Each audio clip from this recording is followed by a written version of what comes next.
Sebelum kita memulai acara kajian ini, alangkah baiknya kita bersama-sama mengucapkan Bismillahirrahmanirrahim.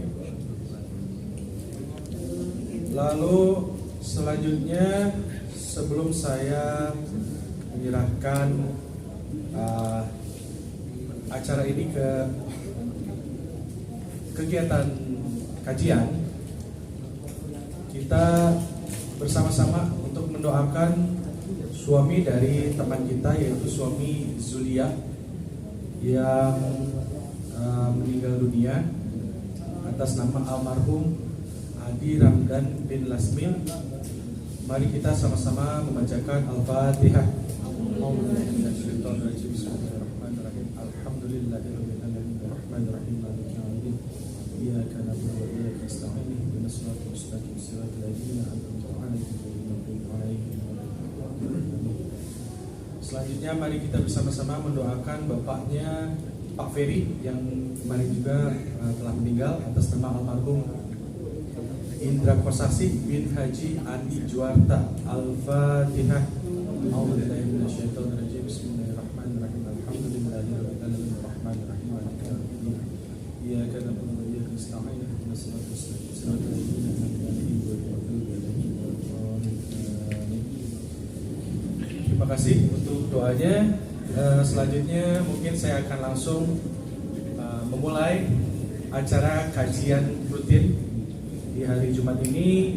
Kepada Ustadz Gugum Abu Zaidah dipersilahkan waktu dan tempat.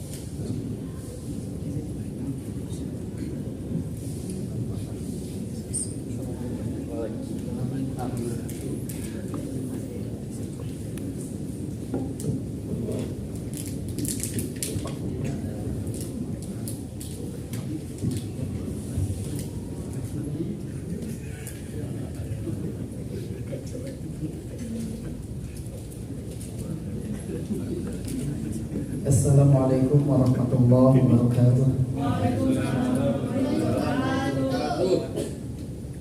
Alhamdulillah, ibu-ibu yang paling semangat. Jazakumullah khair. Semoga semua ibu-ibu sehat atau dalam lindungan Allah.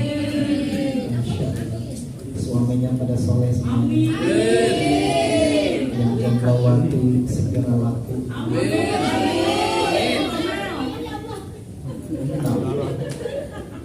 Kita mulai ya. Innal hamdalillah nahmaduhu wa nasta'inuhu wa nastaghfiruh wa na'udzu billahi min shururi anfusina wa min sayyiati a'malina. May yahdihillahu fala mudilla lahu wa may yudlilhu falan tajida lahu waliyyan mursyida. Asyhadu an la ilaha illallah wa anna Muhammadan 'abduhu wa rasuluh alladzi la nabiyya ba'da. Amma ba'du. Faqala Allah ta'ala fi kitabihil karim. A'udzu billahi minasy syaithanir rajim. Fawailul lil musallin alladzina hum an salatihim sahun alladzina hum yura'un. Qala Rasulullah sallallahu alaihi wasallam fi hadithihi awwal ma yuhasabu bihi yaumal qiyamah as-shalah. In sawhat sa'iru amali wa in fasadat sa'iru amali. Alhamdulillah, bersyukur kepada Allah Jalla wa Ala atas kudrah dan iradahnya, atas kuasa dan kehendak Allah. Kita masih diberikan kesempatan waktu, kesempatan umur, kesempatan usia oleh Allah. Mudah-mudahan kuota umur yang Allah berikan kepada kita semua senantiasa kita azamkan untuk senantiasa diisi dengan ketaatan kepada Allah, menghindari segala bentuk maksiat, menghindari segala bentuk idaatul waktu, menyia-nyiakan waktu, karena setiap umur, setiap waktu yang Allah berikan kelak akan dimintai pertanggungjawaban. La tazulu qadamai abdin, tidak akan melangkahkan kedua kaki anak Adam kelak pada hari kiamat, hatta yus'ala, sehingga ditanya an umrihi, mengenai umur. Apa pertanyaan Allah kelak? Fima afna, digunakan untuk apa umur itu habis diberikan kepada manusia. Maka mudah-mudahan di momentum ini, di momentum terbaik, merupakan wujud memanfaatkan umur sebaik-baiknya. Mungkin kondisinya sebagian dalam posisi sisa-sisa tenaga, sisa-sisa powernya, atau bahkan ada yang baru masuk di shift malam barangkali. Ada tidak? Ada ya, Masya Allah. Namun mudah-mudahan semua diniatkan dan diberikan kekuatan oleh Allah, fokus dan menikmati suasana majelis ilmu. Kata Nabi SAW, "Idza marartum biryadil jannah," apabila kalian melewati taman surga, farta'u, maka hendaklah bersenang-senang, bergembira. Lupakan kemelut pekerjaan, lupakan hal-hal yang membuat kita sedih karena apapun itu. Ketika berada di majelis ilmu, ya, farta'u, hendaklah bergembira. Mudah-mudahan haffathumul malaikat, malaikat mengelilingi mendoakan, wa ghasyiyatuhumur rahmah, dan tercurahnya rahmat Allah, wa dzakarahumullahu fimman indahu, dan Allah menyebut-nyebut kebaikan hambanya yang berada di majelis ilmu di hadapan para malaikat. Mudah-mudahan keutamaan itu kita miliki di malam ini. Alhamdulillah, ini merupakan perjumpaan yang kedua. Semoga menjadi kebaikan untuk kita semua. Sebuah kebaikan yang Allah berikan ketika Allah memberikan karunia kesadaran untuk terus menuntut ilmu agama. Termasuk di dalamnya pimpinan yang memberikan kebijakan menghadirkan program ini di perusahaan. Tidak semua pegawai atau karyawan-karyawati di perusahaan itu mendapatkan suasana seperti ini. Alhamdulillah, Allah takdirkan saya berjumpa dengan beberapa perusahaan. Kemudian karyawannya ketika saya mengajar di perusahaan tersebut seperti suasana ini. Sebelumnya kerja di mana? Sebelumnya kerja di mana? Kemudian mereka katakan kerja di perusahaan. Apakah ada suasana spiritual company seperti ini? Tidak ada. Jangankan untuk taklim, sholat Jumat aja kesulitan sebagian kaum muslimin yang kerja. Di sini alhamdulillah Allah mudahkan. Ini karunia. DKM-nya terbentuk, alhamdulillah. Masjidnya juga masjid apa ini? Al-Ukhuwah, persaudaraan, masya Allah. Semoga yang memfasilitasi, ya, para pengurus, ya, mendapatkan pahala yang besar di sisi Allah Subhanahu wa taala. Tema kita cukup penting banget, ya, aktivitas amaliyah sehari-hari yang tidak boleh dianggap sepele. Tema ini diangkat karena masuk dalam kurikulum kita ketika mengajar di sejumlah perusahaan. Sebagian karyawan-karyawati ditemukan sampai di level orang tua. Kita mengajar di meeting room, ya, di meja bundar. Lalu saya siapkan PowerPoint untuk sekedar saya ajarkan bagaimana fikih sholat yang benar. Dari takbir hingga salam ada dalil yang sahih yang dijelaskan oleh Rasulullah dan para sahabat. Bahkan sebelum itu kita bahas fikih taharah, fikih bersuci. Dimulai dari wudu, ya, kemudian tayamum hingga ke mandi junub. Ya, sebetulnya idealnya sebelum kita membahas sholat, taharah dulu yang harus diperbaiki. Khawatir wudu kita tidak sesuai dengan dalil yang benar. Sebagian ada yang wudunya mohon maaf, ya, sampai nguras air 1 taran dia habis sendiri. Bahkan ketika wudu itu si volume air di keran itu gitu bikin ceret sana sini, betul tidak? Padahal Nabi ketika wudu tidak israf, tidak berlebihan dalam penggunaan air. Bahkan satu mud juga cukup, 1 liter kurang itu cukup air digunakan. Iya. Bahkan wudu, sahabat melihat Rasulullah ada yang 1 kali, sahabat berikutnya marrotaini, 2 kali. Sahabat Ali bin Abi Thalib melihat 3 kali. Sehingga wudu itu boleh mencuci tangan 2 kali, mencuci wajah 3 kali, kumur-kumur 1 kali boleh. Yang tidak boleh itu lebih dari 3 kali. Iya. Kemudian sampai di level pembahasan mandi junub. Banyak orang tua yang tidak tahu saya tampilkan hadis tutorial Aisyah mandi junub yang sesuai contoh Nabi. Lalu ada ibu-ibu atau bapak-bapak, saya lupa lagi, bertanya, Ustaz, saya sudah puluhan tahun menikah, tapi tata cara mandi junub tidak sesuai tutorial Aisyah. Karena dikira mandi junub itu mandi biasa diakhiri dengan wudu. Itu mah bukan mandi janabah, bukan mandi junub, itu mah mandi biasa yang ditutup dengan wudu. Sah gak sholatnya? Tidak. Nah, ulang ya. Maka jawaban saya, semoga Allah memaafkan kita yang memang karena belum tahu dalil dari Aisyah ini. Baru di level toharoh, belum ke sholat. Makanya para ulama mengingatkan, kalau ingin memperbaiki sholat, perbaiki dulu toharohnya.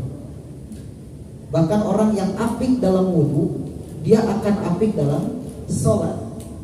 Ya, mudah-mudahan Allah berikan kesempatan kita untuk membahas bagaimana wudu yang benar, tayamum yang benar. Kan tayamum juga sebagian ada yang bingung, lagi di kendaraan, lagi di atas pesawat, ya, itu perlu ilmu.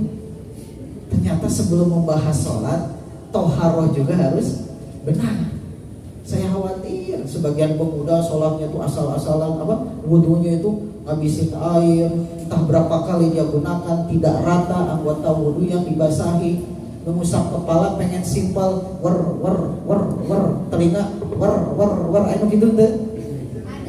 Padahal tutorial dari sahabat Abdullah bin Zaid itu kan jelasnya, posisikan tangan di depan, tarik ke belakang sampai tengkuk, balik lagi ke tempat semula, lalu masukkan ujung telunjuk kepada dua lubang telinga, lalu digeser oleh ibu jari dari daun telinga bawah ke atas bersamaan. Kata Ali itu teh sekali. Terlepas dari perbedaan fikih, namun yang kita angkat dalil dari sahabat. Bisa jadi berbeda dengan konteks dalil yang memang menjadi opsional. Tapi kalau mengusap kepala semua sepakat satu kali, bukan dua kali atau tiga kali. Nah, hal-hal yang seperti ini yang harus kita ilmui, apalagi nanti di level wilayah sholat. Karena tipe orang-orang yang berani melalaikan sholat adalah orang-orang yang bisa jadi belum mengilmui diri tentang fikih sholat yang benar. Pernah tidak ketika ada ustadz atau mubalik atau katakanlah jamaah biasa berusaha meluruskan kaifiat sholat atau berdebat masalah praktek sholat, hukum ini berbeda pendapat, lalu ada orang yang berani ngomong seperti ini, sudah jangan ribut masalah sholat, yang benar, yang sholat, yang salah, yang tidak sholat. Pernah dengar gak ucapan seperti itu? Sering. Kira-kira benar gak sesuai dengan keterangan dari Quran? Saya tidak sepakat. Karena Quran menyebutkan, oke, orang yang berani meninggalkan sholat diancam neraka. Dalilnya surat Al-Mudaththir. A'udzubillahi minasyaitonirrajim. Masalakakum fi saqar. Penghuni neraka saqar ditanya, apa yang menyebabkan kalian masuk neraka saqar? Qalu lam naku minal musallin. Siapa namanya Pak? Pongki. Ini kalau ada giveaway pada dikasih. Ya. Karena panitia sudah ada ternyata. Barakallahu. Ya. Qalu lam naku minal musallin. Penghuni neraka saqar menjawab, kami ketika di dunia tidak pernah sholat. Dia tidak bertaubat, mati membawa dosa tidak sholat. Walam nakunut imul miskin, dan enggan memberi makan orang miskin. Jadi orang yang berani meninggalkan sholat tenang, neraka nafi ayufi neraka saqar. Walaupun dia mengaku beriman, tapi tidak sholat. Ternyata orang yang sholat saja masih diancam oleh Allah. Apa bunyi ayatnya? Apa bunyi ayatnya bahwa orang yang sholat tidak lolos dari ancaman siksa dari Allah? Apa bunyi ayatnya? Ya? Sebelumnya fawailul, apa terjemah fawailul lil musallin? Maka celakalah orang-orang yang, berarti orang yang sholat jangan merasa berada di zona nyaman. Kita yang sholat belum tentu selamat. Ada variabel yang menyebabkan pelaku sholat terkena ancaman siksaan. Bahkan lebih mengerikan lagi, kalau membaca penafsiran para ulama tafsir, terjemah dengan tafsir akan berbeda jauh sudut pandangnya. Makanya kalau kita ngaji, bukan sekedar tilawah, bukan sekedar melihat terjemah, baca pula kitab tafsir. Tidak bisa bahasa Arab, terjemah sudah banyak. Ibnu Katsir ada terjemahnya, Al-Maraghi ada terjemahnya. Betul tidak? Apalagi karya Profesor Dr. Quraish Shihab dengan tafsir Al-Misbah, benar terjemah bahasa Indonesia kan? Berbahasa Indonesia. Baca-baca ya. Makna dari fawailun, celakalah. Wail adalah wadi min wadi jahannam. Nama sebuah lembah yang ada di neraka jahanam. Kita renungkan. Mudah-mudahan kesimpulannya kita sama-sama bareng-bareng mau memperbaiki kualitas sholat kita. Fawailun, maka celakalah, dia akan terancam dengan sebuah lembah yang ada di neraka jahanam, lil musallin, bagi mereka yang sholat. Ternyata di ayat ini orang yang sholat saja tetap bisa celaka, begitu. Artinya statement tadi terbantah dengan ayat ini, begitu maksudnya. Sepakat tidak? Paham tuh? Masya Allah. Siapa itu namanya menjawab bahasa Arab? Siapa namanya? Siapa? Pahim tuh? Singapura tuh?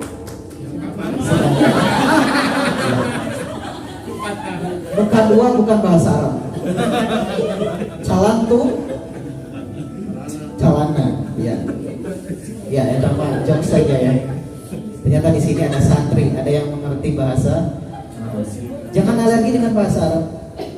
Umar bin Khattab mengatakan, ta'allamul arabiyyah, pelajarilah oleh kalian bahasa Arab. Fa innaha min dinikum, karena berbahasa Arab bagian dari agama kalian.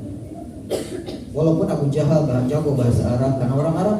Abu Lahab juga jago bahasa Arab. Ubay bin Ka'ab juga Ubay bin Khalaf juga jago bahasa Arab, dan tokoh-tokoh musyrikin saat itu. Tapi bukankah bahasa Al-Quran dan hadis berbahasa Arab? Bagaimana kita mengerti petunjuk Al-Quran dan Sunnah kalau tidak mengerti bahasa Arab? Sepakat insyaallah. Fawailul lil musallin, celakalah orang-orang yang sholat. Kenapa bisa celaka? Penjelasan ada di ayat berikutnya. Kenapa bisa celaka? Alladzina hum an sholatihim sahun. Mereka sholatnya dengan sahun, lalai. Lalai maksudnya bukan kelalawar ya, bukan kalong ya, awas ibu-ibu. Lalai maknanya bukan kelalawar, kalong. Lalai di sana maknanya ada beberapa tingkatan, ada beberapa turunan. Para ulama menjelaskan maksud dari kata sahun adalah pertama, dia meninggalkan sholat. Orang yang sholat lalai yang pertama, level yang pertama, dia berani meninggalkan sholat. Zuhur dia sholat, asar tidak. Asar sholat, maghrib tidak. Karena kepegat di jalan macet, maghrib sampai terlewat, bahkan berani disatukan di jama antara maghrib dan isya, padahal tidak safar. Kan tidak boleh menjama sholat seenaknya. Menjama sholat itu ketika kapan? Ketika safar. Ketika safar atau dalam keadaan berperang. Betul tidak? Dalam keadaan safar, maaf, dalam keadaan safar. Ya. Atau mengkosor dalam keadaan safar. Ya, dalam keadaan safar. Kalau tidak safar tidak boleh mengkosor. Kemudian yang kedua, maksud dari lalai adalah melaksanakan sholat tapi di luar waktu sholat. Sholat duhur dikerjakan masuk waktu asar. Pelaksanaan sholat asar dikerjakan di waktu maghrib. Ya, waktu isya dikerjakan di waktu subuh, atau sholat subuh dikerjakan di waktu duha. Ada yang seperti itu. Sholat subuh jam 8, jam 8 kan waktu subuh. Kenapa terlambat? Karena begadang, karena ini dan itu. Maka ketika sholat dilaksanakan di luar waktu sholat, itu menunjukkan sahur. Itu yang kedua. Yang ketiga, makna lalainya adalah menunda-nunda pelaksanaan sholat hingga di akhir, padahal dia mampu untuk dikerjakan di awal. Bisa dipahami insyaallah. Yang ketiga, menunda-nunda sholat. Dia mampu adzan berkumandang, meninggalkan aktivitasnya, bisa. Tapi karena dia sedang, mohon maaf, sedang main game, dia tidak mau terganggu dengan urusan sholat. Dia sedang melakukan ini dan itu sampai menunda-nunda sholat. Maka itu termasuk sahun. Ingatlah, khawatir dengan ancaman dari Nabi. Mau diperhatikan, la yazalu qaumun, tidak henti-hentinya suatu kaum yata'akhkharun, menunda-nunda pelaksanaan sholat, hatta yuakhiruhumullah, sehingga Allah pun menunda-nunda kebaikan untuknya. Mohon maaf, makanya orang yang tidak disiplin melaksanakan sholat 5 waktu, silahkan. Khawatir Allah mencerai-beraikan urusan dunianya. Janjian dengan orang tidak bisa on time, masih di mana, OTW padahal masih mandi, silahkan cek. Orang yang suka ingkar janji, kemudian mohon maaf kebaikan itu terasa datang terlambat untuk dirinya, itu ancaman. Diantaranya penyebabnya adalah kita suka menunda-nunda sholat, termasuk turunnya pertolongan Allah. Khawatir efek dari menunda-nunda sholat. Yang keempat adalah tidak memperhatikan rukun dan syarat sholat. Sholat tapi menampakkan aurat. Mohon maaf ibu-ibu, sholat terlihat kaki, sah tidak sholatnya? Tidak, karena kaki adalah bagian dari aurat. Apa yang bukan aurat yang boleh nampak terlihat oleh laki-laki yang bukan mahram? Hanya 2, apa? Wajah dan telapak tangan. Al-wajhu wa kaffaiha, wajah dan kedua telapak tangan. Berarti kaki aurat tidak? Aurat. Berarti menghukum menggunakan kaos kaki bagi perempuan adalah wajib. Sepakat insyaallah? Iya.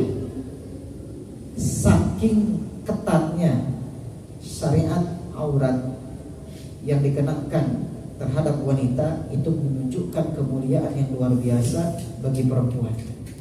Ya, makanya saya selalu mengingatkan kepada murid-murid saya, ya, karyawati yang ngaji sama saya, pakai kaos kaki, tidak pakai kaos kaki, karena wajib. Nah, makanya rukun sholat diperhatikan. Makanya mempelajari ilmu tentang fikih sholat yang benar wajib, fardu ain.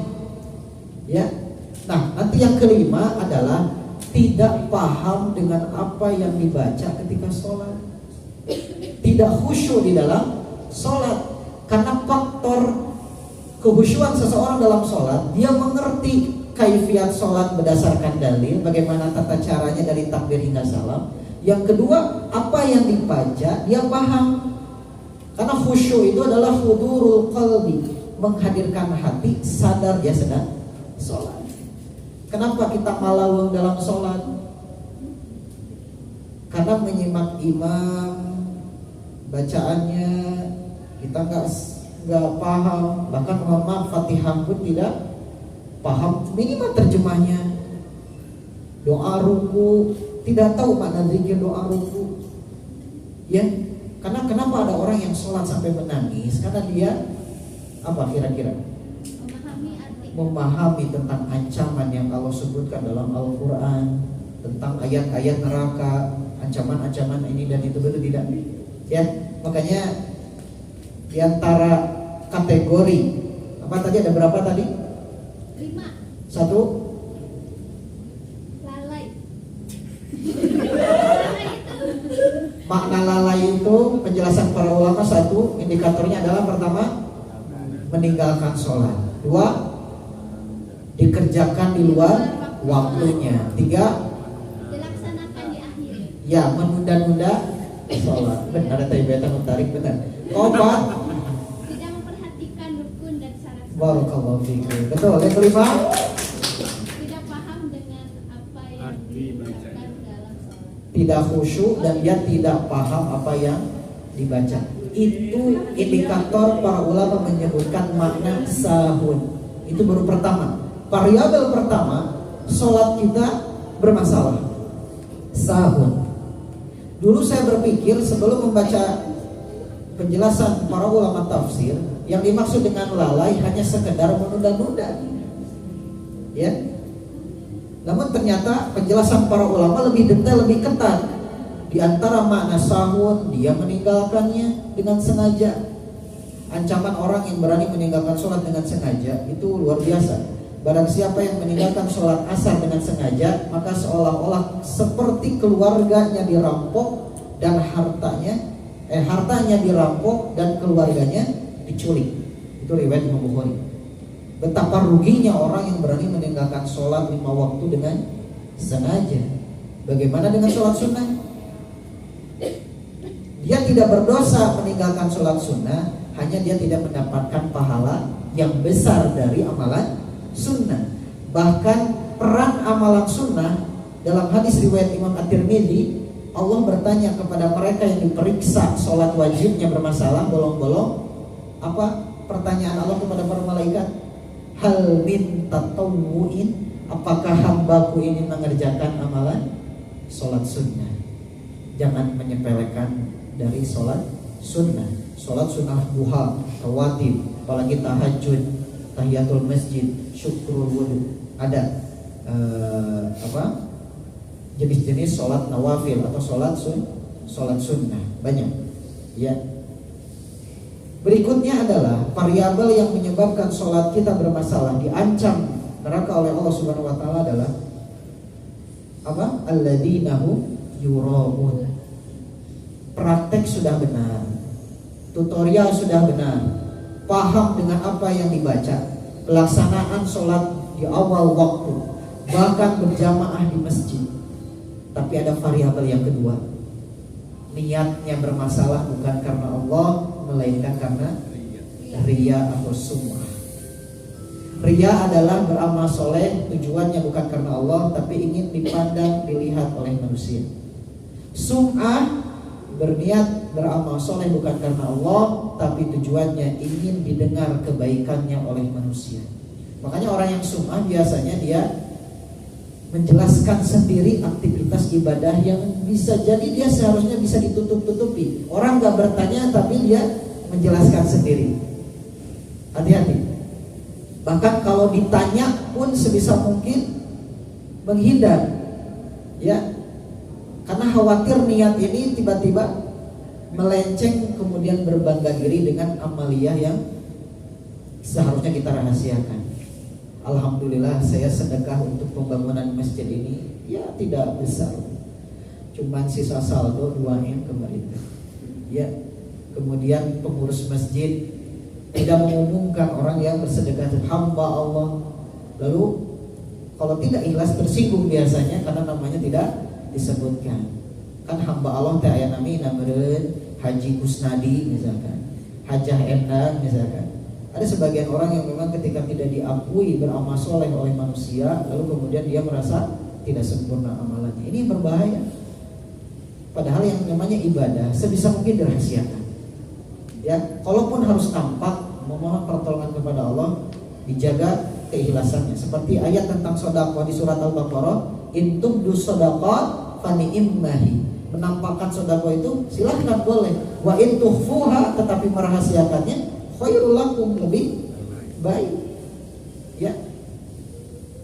Yang tampil jadi imam dengan bacaan yang bagus, berdoa kepada Allah agar dijaga niatnya karena amalan kita diperlihatkan kepada manusia. Makanya niat ini persoalan hati yang tidak bisa dinilai oleh manusia lainnya. Bapak Ibu tidak bisa mengetahui, mendeteksi, menjustifikasi niat saya berbicara tentang materi ini apakah ikhlas atau tidak. Hanya saya dan Allah yang tahu, betul tidak? Makanya nggak boleh menilai Pak Daud sholat menilalaunan, gerakannya tenang, kayak kapuji Pak Daud bahasa mak soleh. Nah, bisa tidak? Tidak boleh. Karena wilayah hati, wilayah niat itu wilayah hati. Yang zohir itu perbuatannya. Landasan perbuatan tidak bisa kita nilai. Saya ulangi, update status, bagus ya. Landasan niat seseorang, ikhlas atau tidak bisa kita nilai. Yang berhak menilai adalah Allah, gitu. Kita menghukumi manusia berdasarkan zahirnya saja, bukan ke wilayah hati. Allah karyawan, tiba-tiba Pak HRD nih, Pak HRD, yuk karyawan masuk jam 7, datang jam 6, jika nama yang buru-buru diangkat jabatannya. Boleh enggak? menilai serampangan seperti itu, tidak boleh. Karena wilayah hati, wilayah niat adalah urusan Allah Subhanahu wa ta'ala. Wallahu ya'lamu sirrakum wa jahrakum. Allah itu mengetahui apa-apa yang nampak dan tersembunyi. Baik. Makanya hati-hati sholat kita bermasalah dari sisi niat. Ya. Adapun masalah sahur ini memang harus dipelajari bersama-sama kaitannya dengan ilmu. Dalam riwayat yang sahih Rasulullah pernah bersabda, ada orang yang sholat selama 60 tahun tapi sholatnya tidak diterima. Pernah dengar itu? Ya, kenapa alasannya? Karena kaifiyat sholatnya tidak benar.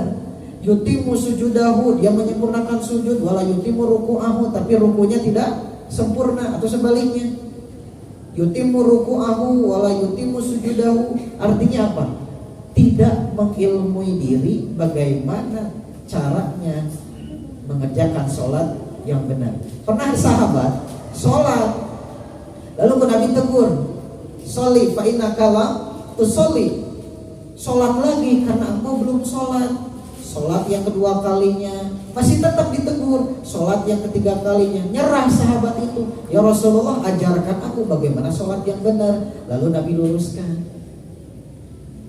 Makanya boleh kita mengevaluasi sejauh mana pemahaman sholat kita. Apakah sudah berdasarkan dalil dari takbiratul ihram, mengangkat tangan. Mohon maaf, sebagian angkat tangan offset Allahu Akbar. Di mana dalilnya angkat tangan sampai kepala? Dalil cuma ada dua, hadwa mankibaihi sejajar dengan pundak, atau hadwa udunaihi sejajar dengan telinga. Makanya yang mohon maaf yang berlebihan, dari mana dalilnya? Silakan. Sholat berjamaah diperhatikan. Takbiratul ihramnya barareda. Betul tidak? Tapi bukan jadi penasaran. Oh, nya salah si eta. Salah si eta. Sibuk ilah orang takbiratul ihram. Ya, sampai ada yang sholat ragu. Allah. Kita yang di pinggir jadi kagak. Saya iraha perintah ya sholat. Itu yakin karena keadaan hatinya tuh das kudu situasinya sadar khusyuk. Ya berat ente macam yang bring bisa khusyuk kalau mau sholat. Sampai air punten Allahu Akbar, kita tering di mana gitu. Alasan Abu Hurairah begitu, Umar begitu, minimal aya informasi sahabat Nabi ketika mengangkat takbiratul ihram itu ayat putaran. Ya, ketika sidakem kan angkat tangan ayat dalil, sidakem oke ada dalil. Apakah di dada, di atas pusar, di bawah pusar? Kalau di bawah pusar ada dalilnya tapi dhaif, maka lamun diamalkan sehingga pagar betis tendangan bebas kan, gitu kan. Di atas pusar juga ada dalilnya. Saya lihat hadisnya juga dhaif. Ya, yang valid itu penjelasan Wa'il bin Hujr, Rasulullah wada'u yadahul yumna alal yusra, memposisikan tangan kanan di atas tangan kirinya, kemudian disimpan ala sadrihi, di dada. Walaupun ini perkara yang khilaf, sebagian memberikan kelonggaran di atas pusar, tidak sampai dada. Dua hal ini yang memang bisa diterima. Saya sendiri mengambil dalil pendapat sahabat Wa'il bin Hujr, usahakan di dada. Ya, di dada diri sendiri, jangan di dada orang lain. Ya, di dada sendiri. Nah, hal seperti ini aja harus punya dalil. Bukan sampai kita punya pendapat nyalahkan batur, tapi mempertanggungjawabkan pemahaman diri sendiri, tidak tahu ente sendiri kumaha dalilna. Orang mah cek guru saya kieu, yang ente salah. Nah, ini dalam ibadah tidak boleh klaim-klaiman tanpa ilmu atau menyalahkan orang lain tanpa. Bisa jadi tata cara sholat orang lain berbeda, punya dalil. Contoh, doa iftitah tidak semua Allahu Akbar kabira walhamdulillahi katsira wa subhanallahi wa asila. Ada yang pakai doanya favorit Umar bin Khattab, apa? Subhanaka Allahumma wa bihamdika asyhadu an la ilaha illa anta bubar kajian. Subhanaka Allahumma wa bihamdika wa ta'ala jadduka wa la ilaha wa yuruka. Kada fokus ke salat. Nah, bubar kajian itu kada kita salat. Atau riwayat Imam Bukhari, Allahumma ba'id baini wa baina khataaya kama ba'adta bainal masyriq wal maghrib, Allahumma nakkini min khataayaya kama yunqqa thawbul abyadu minan danas Allahumma ghsil khataayaya bil ma'i wal thalji wal barad. Atau doa yang paling panjang, wajjahtu wajhiya lilladzi fatara samawati wal arda hanifan muslima wa ma ana minal musyrikin la syarikalah wa bidzalika umirtu an akuna minal muslimin. Masih ada lanjutan, Allahumma anta, terus masih panjang. Eta teh masih koma, Pak. Dan doa wajah itu paling panjang. Yang biasa kita dengar dari saudara kita itu cuma seperempat. Bahkan yang paling keliru menggabungkan wajah itu dengan Allahu Akbar kabir. Padahal riwayatnya beda. Kalau mau pakai Allahu Akbar kabir we hukum. Lalu lanjut dengan ta'awudz, Al-Fatihah, lalu surat ma tayassara yang memudahkan, memaksa mau panjang-panjang. Nah, itu teh ada dalil. Boleh kita berbeda asal ditunjang dengan dalil. Kan gak bisa saya memaksakan pakai Allahu Akbar kabir, pakai Allahumma baik-baik. Bahkan lebih ekstrim hari ini mengkaitkan doa iftitah dengan ormas tertentu. Allahu Akbar kabir pasti di bendera hijau, Allahumma baik-baik ini pasti bendera biru. Betul tidak? Saking minimnya literasi dalil hadis punten. Perkara kunut dan tidak kunut dikaitkan dengan organisasi, bukan literasi ilmiah bagaimana para pakar hadis memberikan pencerahan antara kunut dan tidak kunut. Kan seperti itu. Jadi mau apa saya? Betul tidak? Makanya bentuk kelalaian kita hari ini, termasuk kelalaian saya, lupa mengilmui diri bagaimana dalil yang sahih dari takbiratul ihram sampai salam, bahkan bagaimana Nabi dan sahabat mencontohkan zikir yang benar setelah sholat. Ini perkara ini yang paling sering saya bahas di meja muda di perusahaan. Materinya pun di print, PowerPoint-nya ada. Di saat yang lain mungkin sudah membahas kitab-kitab klasik yang mendalam, kita perbaiki lagi bab wudu, tayamum dan mandi junub sampai ke wilayah sholat. Seperti Dinas Perikanan dan Kelautan Jawa Barat, selama 2 tahun saya beres membahas toharo, kaifiat sholat dari takbir sampai salam, kemudian jenis-jenis sholat sunnah, baru beres. Nah, tahun sekarang kita kurikulum baru Pak Daud, ngebahas adab dan akhlak untuk para ASN berdasarkan hadis di kitab Bulughul Maram. Jadi berjenjang. Karena yang dibutuhkan adalah ilmu yang kaitannya dengan ibadah sehari-hari. Bisa jadi kelalaian kita selama ini atau sahut kita karena tidak tahu dalil. Bagaimana solusinya? Belajar secepatnya. Literasi banyak, risalah sholat, ya, fikih sholat sesuai dengan sunnah Nabi Sallallahu Alaihi Wasallam, banyak karya para ulama kita yang sudah berbahasa Indonesia. Kemudian doa-doa yang kita gunakan dalam sholat pun tahu, doa iftitah, paham maknanya, doa ruku, sujud, doa tahiyat, ya, doa duduk di antara 2 sujud. Kemudian zikir setelah sholat juga dipahami, ya. Itu bagian dari upaya menghindari diri dari kondisi sahur. Ini benar-benar nasihat buat diri saya sendiri untuk kembali murojaah dalil-dalil tentang doa-doa sholat bisa dipahami. Dan dalilnya, kalaupun terjadi khilaf, perbedaan para ulama itu bisa jadi bertentangan jika digunakan dengan dalil yang bermasalah. Ya, kalau bertentangan tapi sama-sama ditunjang dengan dalil yang sahih, itu sifatnya opsional, pilihan. Seperti pilihannya doa iftitah. Selama ini kita memahaminya cuman Allahu Akbar kabiro. Ternyata ada doa yang lain. Ada apa tadi? Subhanaka Allahumma wa bihamdika. Ada Allahumma baik-baik, ada wajjahtu wajhiya lilladzi fatara. Tapi pilihlah salah satu. Kemudian doa sujud kita taunya selama ini subhana rabbiyal a'la, padahal masih banyak. Ada subuhun kudusun rabbul malaikati warruh, ada juga subhanaka Allahumma rabbana wa bihamdika Allahumma firli, ada juga Allahumma firli dambi kullahu dikum wa jillahu wa awwalahu wa akhirahu wa alaniyatahu. Ada banyak. Ya, kalau perlu rujukan insyaallah baik hard copy dalam bentuk PowerPoint, ya, atau soft file, jika memerlukan insya Allah nanti kita bisa share, ya.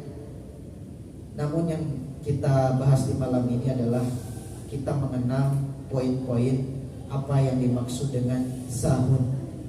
Jangan sampai kemudian kondisi sholat kita di hadapan Allah masih gitu-gitu saja. Maksudnya begini, jangan sampai kita sebagai seorang muslim mengerjakan sholat asal menggugurkan sholat karena alasan atau dalih. Yang penting kita menunaikan sholat tanpa harus belajar ilmu fikih yang sholat yang benar sesuai dengan dalil-dalil yang sahih, ya. Kemudian kita merasa tidak perlu belajar, itu berbahaya. Bisa dipahami insyaallah ya?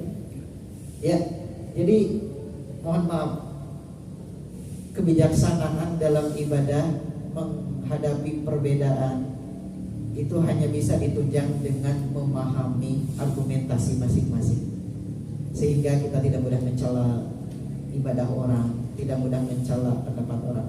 Namun jika memang ditunjang dengan dalil bermasalah, jelas kita hindari. Karena kewajiban kita mengamalkan Al-Quran dan mengamalkan hadis yang sahih. Kalau hadis bermasalah jangan diamalkan, tapi dengan kejujuran berdasarkan penjelasan ilmiah. Terakhir, Nabi SAW bersabda, "Man hafadha 'alaiha", barang siapa yang menjaga sholat 5 waktu, diperhatikan kaifiyatnya, rukunnya, syaratnya, waktunya, tidak lalai, niatnya ikhlas karena Allah. Man hafadha 'alaiha, barang siapa yang menjaga sholat, ya, kanat lahu nurun, Allah akan memberikan cahaya padanya, wa burhanan, dan petunjuk, wa najatan yaumal kiamah, dan diberikan keselamatan kelak pada hari kiamat. Karena sholat yang benar diterima di sisi oleh Allah mempengaruhi kepada kebaikan amalan lainnya. Dalilnya tadi, in soluhat, ketika sholatnya benar, baik, diterima oleh Allah, soluhat sairu amali, maka amalan yang lain pun akan beres. Wa in fasadat, namun ketika sholatnya fasad, rusak, bermasalah, fasadat sairu amali, maka dipastikan amaliyah yang lain bermasalah. Jadi sholat merupakan barometer imaduddin, tiangnya agama. Jika sebuah rumah imannya, fondasinya bermasalah, maka rumah itu tidak kokoh.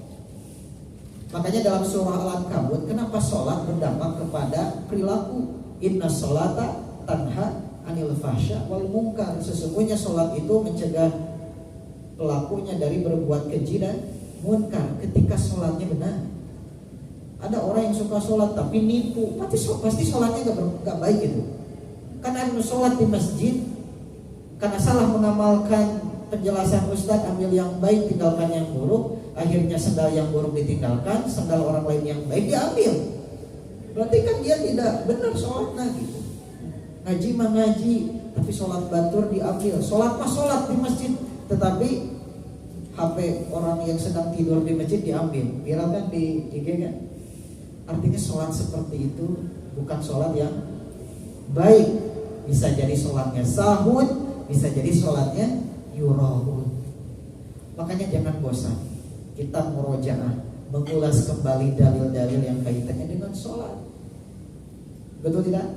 Dalil-dalil bagaimana wudhu yang benar, sahabat menjelaskan begini-begini. Utsman bin Affan menjelaskan tutorial wudhu yang begitu detail.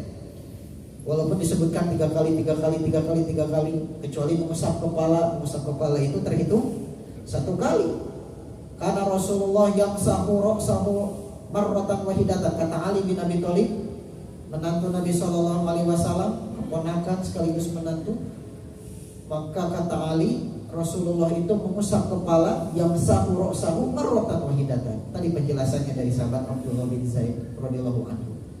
Makanya kalau tahu dalil, insya Allah kita tidak akan ragu dan tidak akan bingung untuk memilih tata cara mana yang mau diambil sekalipun banyak pilihan. Itu hikmah. Ya, kalaupun banyak dalil, banyak tata cara, itu sifatnya opsional yang harus dipilih. Namun ketika kita tidak tahu, walaupun benar tapi tidak tahu dalil, biasanya akan mudah terbantah ketika ada dalil yang disampaikan kepada. Maka PR-nya kita adalah menghindari sifat sahwat adalah dengan belajar. Wilayah niat menghindari yuraun riya itu menjadi mujahadah masing-masing. Betul tidak? Ingat, penyakit yang paling ditakutkan oleh Rasulullah menimpa umatnya adalah riya. Betul. Dalam riwayat At-Tirmidzi, inna akhwafa ma akhafu alaikum syirkul asghar. Yang paling aku takutkan menimpa umatku adalah syirik kecil, ar-riya, yakni perbuatan riya. Bahkan dalam riwayat yang lain, perbuatan riya itu lebih Rasulullah takutkan daripada Masih ad-Dajjal. Apa alasannya? Ada yang tahu? Kenapa Rasulullah pernah bersabda, yang aku paling takutkan menimpa umatku dibandingkan dengan kedatangan Dajjal adalah seseorang yang yaqumur rajulu fayuzayyina sholatahu, dia berdiri sholat lalu memperbagus sholatnya, tapi niatnya ingin dilihat manusia, riya. Kenapa Dajjal tidak begitu membahayakan dibandingkan dengan riya? Ada yang bisa menjawab? Kenapa Dajjal ternyata tidak begitu menakutkan dibandingkan dengan riya yang menimpa umat Rasulullah? Apa alasannya? Dia pernah mendengar penjelasan Ustaz yang lain? Karena kalau Dajjal semua orang tahu melihat, wah Dajjal siap-siap, fitnahnya besar, jangan diterima. Dajjal itu pendusta yang besar, ya jangan dipercaya ketika dia mengaku Tuhan ini dan itu. Tapi kalau riya, bisakah orang lain mengetahui niat kita? Tidak.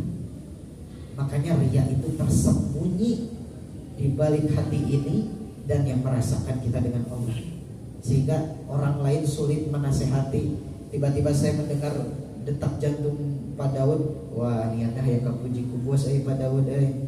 Lalu saya akan segera menasehati beliau, betul tidak? Tapi ketika urusan Dajjal semua sadar itu Dajjal, jangan dipercaya. Tapi kalau riya itu menimpa kepada diri masing-masing yang tidak bisa dideteksi oleh saudara lain. Mudah-mudahan semua mendapatkan stimulus, motivasi untuk belajar. Ternyata melaksanakan sholat itu bukan sekedar menggugurkan kewajiban, tapi mengupayakan ilmunya. Dari mana? Dari thaharah yang benar, dari tata cara sholat, rukun dan syarat. Ya, tidak ada yang sholat pakai kaos oblong, celana sontok gitu ya.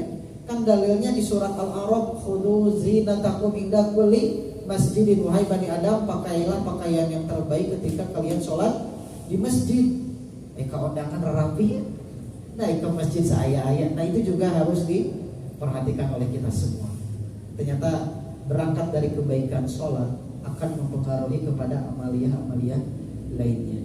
Semoga indikator sahun tidak dimiliki oleh kita semua, dan indikator riya juga dijauhkan dari kita semua, sehingga sholat itu apa? Tanha anil fahsyai wal munkar, berdampak bagus terhadap akhlak kita, perbuatan kita sehari-hari, mencerminkan yuqimus sholat, mendirikan sholat. Mendirikan itu bukan sekedar melaksanakan sholat, ya, hati senantiasa ingat kepada Allah, karena sholat adalah doa, zikrullah, diawali dengan takbir, diakhiri oleh salam. Semoga aktivitas itu kita paham, kita sadar sedang sholat, kemudian sholat kita diterima di sisi Allah Subhanahu wa ta'ala. Itu saja barangkali penjelasan singkat mengenai bahaya dari melalaikan sholat. Ya, orang yang sholat saja bisa diancam, ya, apalagi yang berani meninggalkan. Apa tadi ancaman yang berani meninggalkan sholat? Apa? Neraka sakor. Satu lagi, lanjutan dari hadis tadi. Wa man lam yuhafid, barang siapa yang tidak menjaga sholat, lam yakun lahu nurun, maka dia tidak akan mendapatkan cahaya. Wala burhanun, dan tidak akan mendapatkan petunjuk. Wala najatun, dan tidak akan mendapatkan keselamatan. Ini yang paling mengerikan. Wa yaumal qiyamah, dan pada hari kiamat, orang yang lalai sholatnya nih, orang yang berani meninggalkan sholat di dunia, ya, wa yaumal qiyamati ma'a Qarun wa Fir'aun wa Haman wa Ubay bin Khalaf. Orang yang telah hidup di dunia sibuk dengan urusan dunia sampai menelantarkan sholat, kelak di hari kiamat akan dibangkitkan bersama Qarun, Fir'aun, Haman dan Ubay bin Khalaf. Pernah dengar hadis ini? Apa maksudnya? Ini dijelaskan oleh Al-Imam Ibnu Qayyim Al-Jauziyah rahimahullah bahwa orang yang sibuk dengan harta sehingga berani melalaikan sholat, dia akan dikumpulkan bersama Fir'aun, Qarun. Ya. Yang kedua, orang yang sibuk melalaikan sholat sehingga dia lupa sholat, ya, tidak mengindahkan sholat karena kerajaan, karena kekuasaan, dia akan dikumpulkan bersama Fir'aun. Ya. Yang ketiga, dia yang telah menelantarkan sholat, sibuk dengan urusan kekuasaan, maka dia akan dikumpulkan bersama Haman. Siapa Haman itu? Menterinya Fir'aun. Ya. Ya berarti lamun ayam menteri tara sholat, kan dikumpulkan nanti di Haman. Ya, termasuk RT RW ya. Bukan mah pemegang jabatan ya, kekuasaan. Ya. Terakhir, ya, orang yang sibuk berbisnis, berdagang, ya, kemudian berani meninggalkan sholat, menelantarkan sholat, menunda-nunda sholat, ya, dia akan dikumpulkan bersama Ubay bin Khalaf. Ubay bin Khalaf ini yang dibunuh oleh Rasulullah dengan tombak. Jadi Rasulullah ketika berperang kan jarang membunuh orang kafir. Nah, yang terbunuh itu seburuk-buruk orang yang telah dibunuh Rasulullah itu Ubay bin Khalaf. Ya, dalam perang Uhud ya, perang Uhud atau perang Badar? Perang Uhud ya, Ubay bin Khalaf. Silakan cek, bisa anak keliru. Ubay bin Khalaf. Jadi mereka yang sibuk berbisnis, berdagang sampai lupa sholat, dia akan dikumpulkan pada hari kiamat bersama Ubay bin Khalaf. Begitulah mengerikannya mereka yang mengabaikan urusan sholat.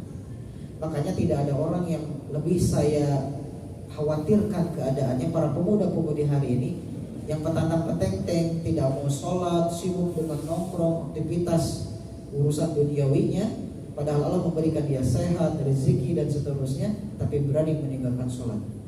Ada ulama yang mengatakan musibah yang menimpa iblis tidak begitu dahsyat dibandingkan dengan kamu yang meninggalkan sholat. Karena iblis itu menolak sujud kepada manusia, sementara kamu tidak mau sholat itu menolak sujud kepada Zat yang menciptakan Nabi Adam. Jadi orang yang berani tidak mau sujud, tidak mau sholat, keburukannya melampaui iblis. Ada ulama, bukan hadis ya, ada ulama. Kalau ulama berarti hasil renungan. Wallahu a'lam bishawab. Itulah keburukan-keburukan dari mereka yang berani melalaikan sholat, apalagi meninggalkan sholat. Jadi diskusi kita hari ini, sholat antum sampai persoalan ruku, saya minta dibenerin. Ruku itu tidak boleh turun, tidak boleh nanjak, harus lurus. Gelas ditaruh saja gak tumpah. Itu perlu latihan. Duduk iftirash yang benar. Ada yang mohon maaf sholat teh punten duduk nanti masih kene aya kieu. Padahal dalilnya adalah kaki kanan dilipat. Betul tidak? Sehingga jari-jari semuanya terlipat. Ya. Masih kene ada begini kan? Nah, ini keliru, harus diluruskan karena tidak ada dalil menunjukkan duduk iftirash seperti itu. Kurang lebih seperti itu. Maka jika ada pertanyaan kita perdalam dengan pertanyaan. Jika bisa kami jawab, jika tidak bisa nanti kita serahkan kepada Pak Daud ya. Barakallahu fiik. Ya. Maka Pak Ustaz, Nah. nanya Pak Ustaz. ya.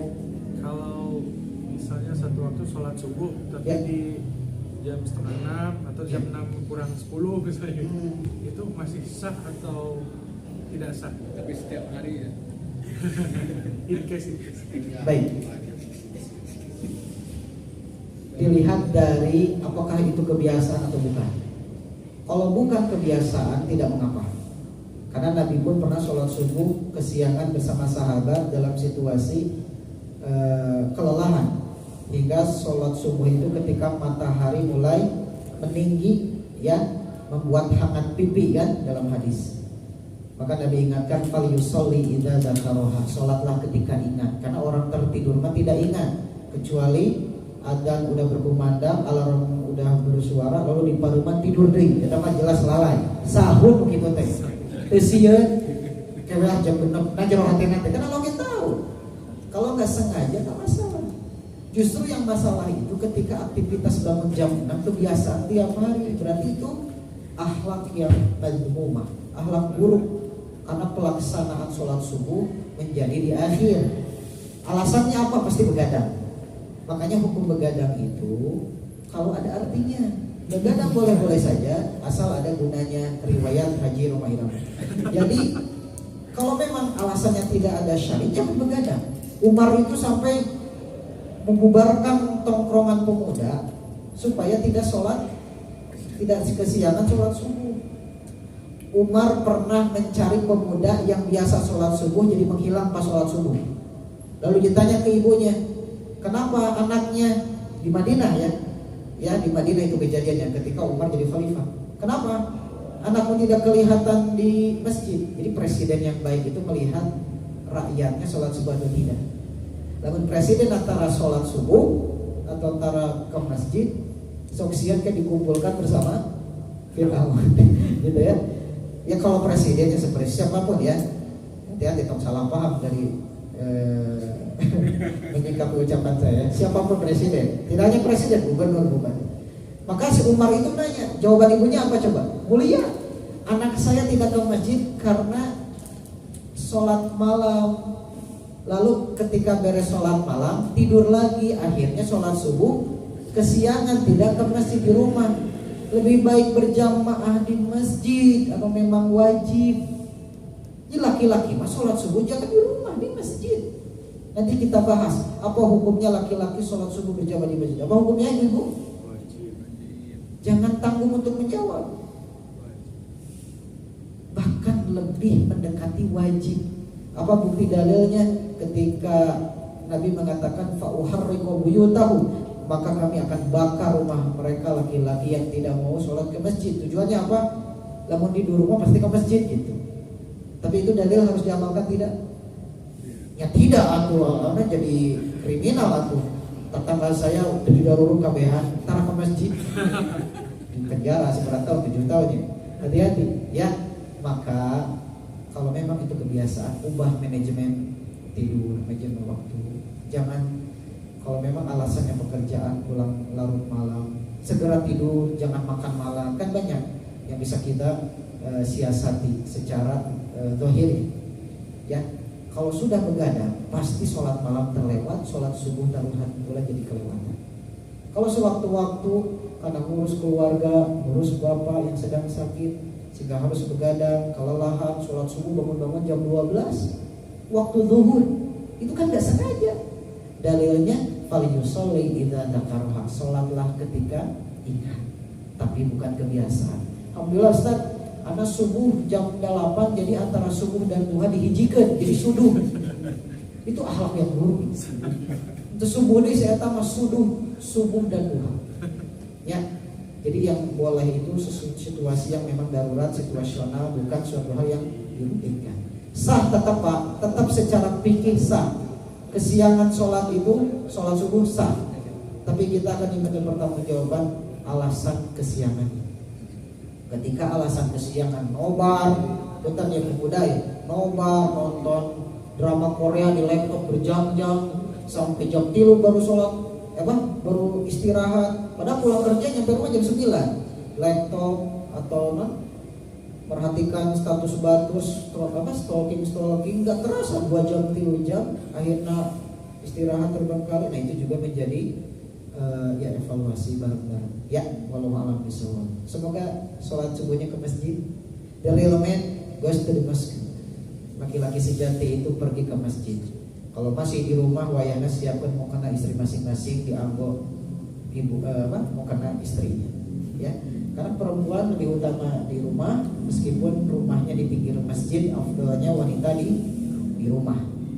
Ya, wa buyutahunna khairul lahun, rumah itu lebih utama untuk wanita sholat, walaupun sendirian, berjamaah dengan anaknya silakan. Wallahu a'lam bishawab. Itu ya Pak ya. Mudah-mudahan mewakili jawaban. Yang lain maka temu hararese nanti urusan pada cekap apuntennya, pasnya sudah jam 9 kurang dan 1 jam pembahasan. Alhamdulillah, barakallahu fikum. Ada hapunten jika ada pembahasan yang kurang berkenan, yang benar bukan dari Allah dan Rasulnya, namun jika ada kesalahan, kehilapan murni dan kekurangan anak pribadi sebagai pemateri. Selanjutnya anak memohon kepada Allah ampunan jika ada penjelasan yang tidak sesuai dengan ilmu, dan kita memohon kepada Allah agar senantiasa dipahamkan dalam perkara agama ini. Allahumma faqihna fid din wa 'allimna al-kitab. Ya Allah, pahamkan kami ilmu agama dan ajarkanlah kami Al-Qur'an.